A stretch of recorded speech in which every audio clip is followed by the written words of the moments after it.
I'm Trace and Esplin, and today we're going to discuss the taxes and the cannabis business case regarding giving voice to values. Giving voice to values, it's a behavioral ethics approach that is used post-decision making to give a vocal voice to your personal values. Actively voicing values in the workplace allows for more easier ethical decisions to be made. As you have more ethical questions or dilemmas in the future, as you actively voice your values over time, those decisions are then made easier. In this case, you have Haley DeClaire, who is a CPA working on the tax return for Weeds R Us, which is a marijuana growing and distributing company.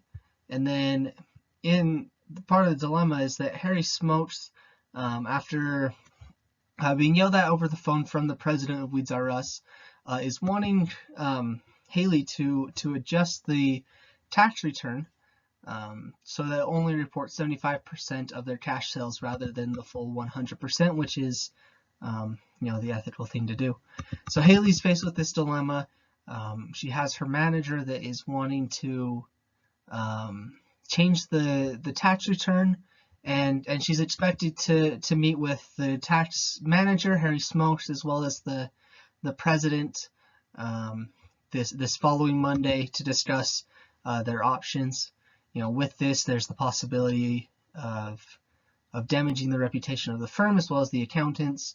But on the upside, if you please the president, there's the possibility of additional revenue to the accounting firm in other lines of business, such as the audit or personal financial planning. So with this case, Haley, she is a lower ranked employee. So she is facing, social and organizational pressures from her manager, from her partner, from her coworkers, that are helping on this project. And really, I feel just like her. Occasionally you want to fit in with those around you, and you try and go off what are the norms rather than what's the ethical thing to do. So with that comes the cognitive dissonance of you have your values on one side, and you're planning on following your ethics, following your morals and values that have guided you to this point. On the other hand, you want to please those around you, please your manager, please the partner and everyone else, so that stress comes along in there. And then in the case, it presents that it's difficult for the marijuana industry at this time, that it's not legalized everywhere. It's difficult to get bank accounts, so it makes cash transactions that more difficult to track. So that's they're wanting to only report 75% of their sales to lower their taxable income. So you might rationalize that it's only fair that they report less, just with the difficulties they face.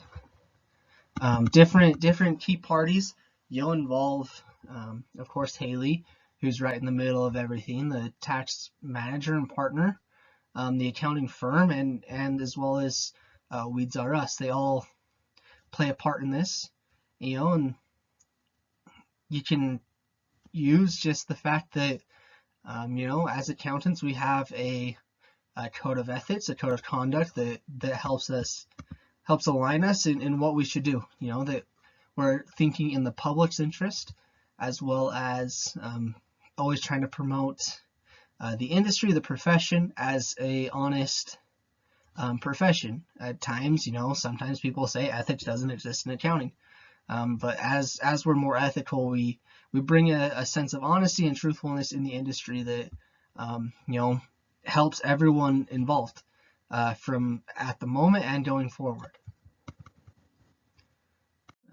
And just in conclusion, really, you have just the main thing I've been able to get out is that always place your values over complying with the pressures around you.